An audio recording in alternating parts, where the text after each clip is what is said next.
Next on our pop roster, celebrity plastic surgery. I mean, just recently, Real Housewives of Miami, Lisa Hochstein, said she is removing her facial fillers because she feels like she went overboard. That is really good news because, in my opinion, I feel like she definitely did. Having seen her back in 2012, 2013, whenever she was on Miami last, and seeing her now, it is just not necessary. It's not necessary. And I think it's great that she can see herself on the show or see herself and understand, yeah, that's a bit much and I don't necessarily need all that and to make this choice. And I think more people are doing that. We see Shannon Bedore doing that on OC. She's dissolving her fillers. She's still got quite a bit to do. And I think that's what we're going to see, though, because I think fillers in general I think if you have a masterful plastic surgeon who knows where to put them, that's great. But I don't think I would ever get them myself, because a young lady like Lisa gets these fillers in her cheeks and such and distends her skin. And if she continued to put those fillers into her cheeks, what's that going to look like at 45? What's that going to look like at 55? Like, are we now going to have just droopy skin when you take your fillers out? I don't. Ugh. I actually did Juvederm before for my little Me puppet too. lines. I've done that. And I had a really deep set wrinkle up here. It was a really deep, I mean, it was deeper than any other line on my face. And it was so jarring. I'm like, why is this one like a crater? And when I was getting, because back then, I mean, this was 10 years ago, I was getting Botox. And when I went for Botox, a lady that was doing it for me said, you know, that we can do something with that. And I'm like, with Botox? And she said, no, that one's a little too deep. She's like, we can put a little Juvederm in. And she said, and how about we do your little puppet lines? Like, my puppet lines? What are you talking about? And she explained what they were. And I was like, oh, because my face is round because I carry a little extra weight. So when it is, my face is a little fuller. And my puppet lines are more prominent because this is more pudgy, right? You know, my upper cheek. So my puppet lines, they put it in. And she was a master craftsman, an artiste, because she put just enough that it smoothed it out, but it still left a little definition, but it wasn't a deep crease. Right. And the same thing with the one. And the funny thing is the deep line that was up above my eyebrow has never come back. Interesting. I get nothing done. I get no more any type of Botox or filler on my face. I just use skincare. So it's odd to me that one has never come back. Yeah. I mean, it's there, but it's not deep like it was. Right. And I mean, Juvederm is not permanent. It dissolves. Right. I don't know why it hasn't come back, and I'm okay with it not coming back. But I do feel that a lot of these, mostly women, get these fillers up here, and you know, in their cheek, lower cheek area, to fill up their upper cheek, to give them those sort of apple cheeks. But the problem is, then they become like doorknobs, and then the rest, as you know, gravity comes in on your face, and the lower cheeks, you know, where your jaw is, tend to shallow out and dent in a little bit. Then you have these doorknobs on your upper cheeks, like the apple of your cheeks. And it's very off-putting. And, you know, if you have a square or even rectangular jaw, or not rectangular, more triangular jaw, that makes that just look absolutely outrageous. I think we're actually seeing that, if I may offer a conjecture, with Heather on SLC. You know, she owns Beauty Lab, and I'm sure she avails herself of her own products, but I believe it looks to me like she's got filler up in the cheeks, Jen Shaw too, and it feels like she's got filler down here in the jaw. And so consequently what we have is just a face that kind of looks like a square. And it's the jaw thing, not with Heather in particular, but just generally the jaw thing that I find super weird, man. Like creating these really strong, almost masculine lines for your jaw and changing the whole shape of your face. I mean, I really think in 100 years, people are going to look back at our time and go, what in the world were they thinking with these big old Kardashian booties and big old... I mean, it just seems very, very strange to me. And recently I don't know where I was, but I happened upon Darcy and Stacy. It was Darcy. She was doing a Christmas thing. I think she was in front of a Christmas tree. And I think she was doing like on the 90-day fiance Instagram account. But then I went back to look for it again to send it to you and go, oh my God, Bryan, look at this.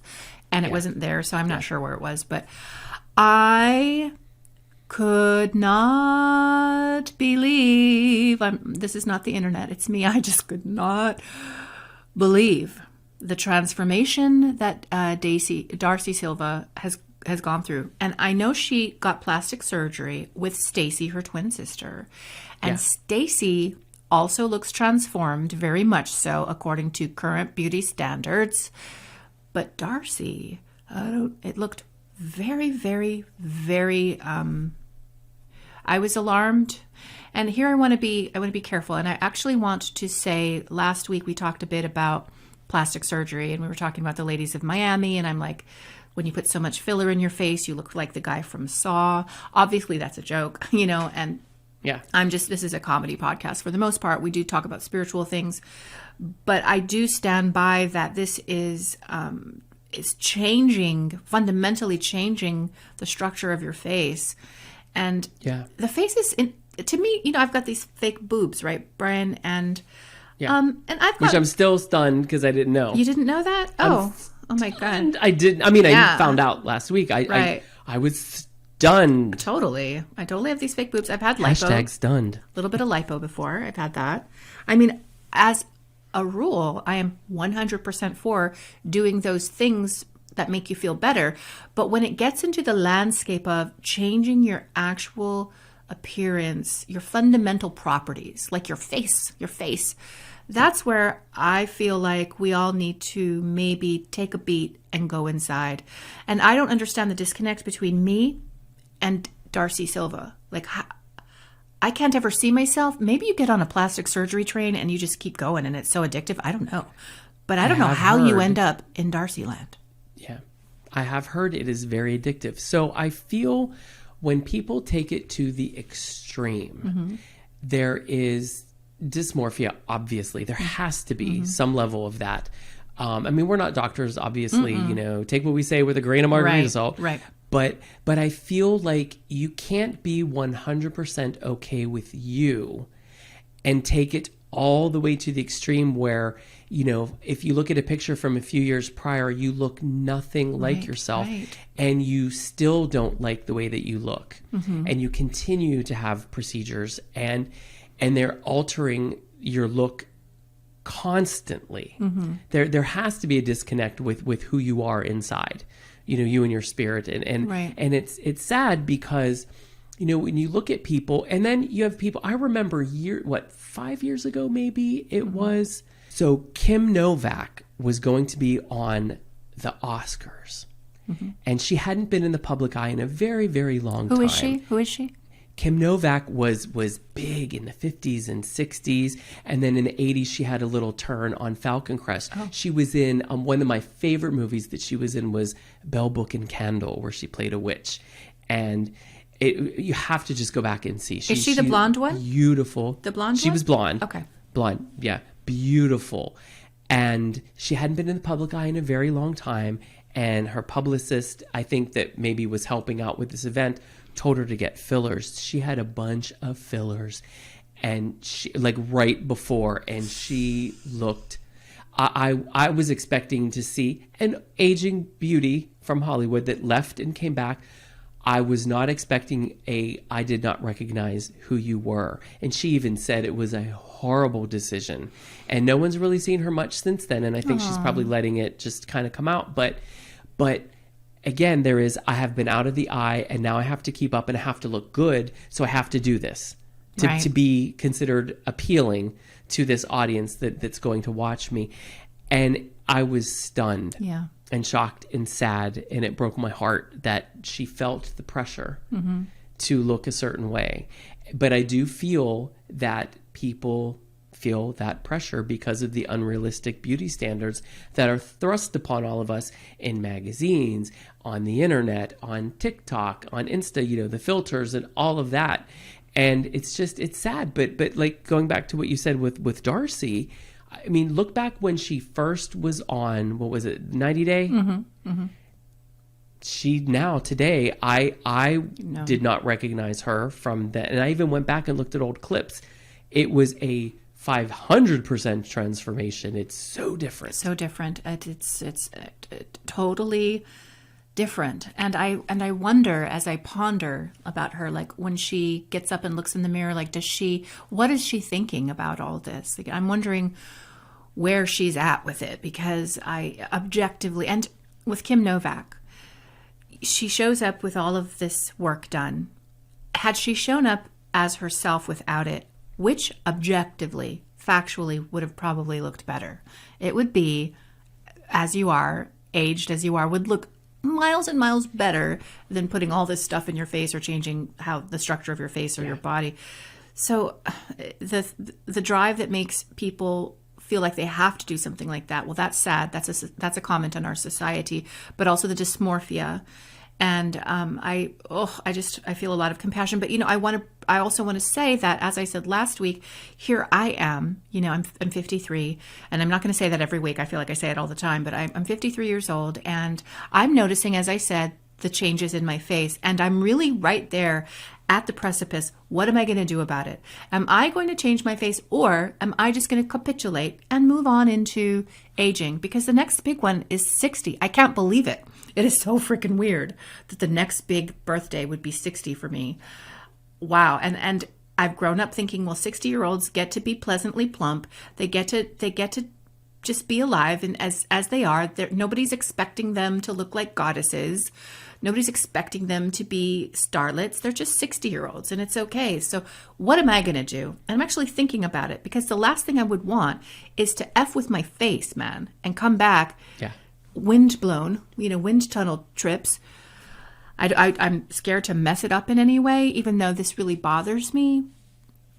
But I'm also not sure that I don't want to do something about it. So I don't know what I'm going to do. This is the year I think I'm going to make the decision. What do I do? Well, for me, I tease you sometimes when we talk privately that, I want to look like a whole new person. Right. I mean, I'm totally kidding. Mm-hmm. I love looking like me. I mean, even down to the bump in the middle of my nose, which my mother has and my mother's father has. Right. And of course I want to keep those things. But, I don't know. I actually know somebody in real life who had the lifestyle lift. I don't even know if it's a popular lift anymore, but it's slightly invasive, but not as invasive as a whole facelift. Mm-hmm. But I believe it kind of centers on this area and just gives you just a little. Mm-hmm. And I don't think there's anything wrong with a little. Mm-hmm. Mm-hmm. I think when we then get that done and now I want this done and I want that done, which I don't have a problem with anybody. If you want to do it, do it. Mm-hmm. If you love it, I love it. Mm-hmm. But doing it for the right reasons versus doing it because you're just never satisfied with the way you look, I just hope those people come into themselves and really do the work and get to know themselves and love who they are and feel like they're okay with the way that they look. But I don't think there's anything wrong with wanting to do something. You have said, though, about completely changing your face. Then don't do it. Don't change your face. Right. Nothing wrong with a little contouring if you want to, get rid of a little something that. Why would I want to change my face? I am gorgeous. You are. You are I wouldn't stunning. Want to. I do love myself in that way. And I've accepted my flaws. My teeth are all crazy. I've got my weight shifts up and down, but I do. And it's a spiritual practice. It's a heart practice to connect with yourself and to love yourself and to do it in an active way, not as a noun, but a verb. We love ourselves in this way. And so I don't want to change my fundamental presentation. I don't want to change too many things about this body that God gave me, because this is my temple and I love it. But there's that fine line. And so it pains me to see so many people and what the problem with what Lisa's doing with the fillers and then being on TV, and what Darcy and Stacey are doing with their plastic surgery and being on TV, is that it influences generations of women and people who think, is that what I have to do in order to be accepted, or maybe get a TV show someday, or maybe be famous, or maybe just be considered beautiful? Do I have to do this? And now they're on that same plastic surgery train. And so that's what's scary about it. Yeah. And it's sad that it gets to a point where it feels like it's because you just can't accept yourself. And that's the sad part. And that's the part that needs healing. But anyway, I'm glad she's getting it dissolved.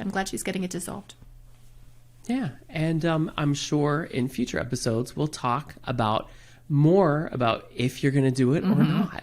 Yes, we will. And that's exciting. I look forward to it. I look forward to all it. right. I'll just show up. I support whatever decision you make. I'm ready for my close-up, Mr. DeMille.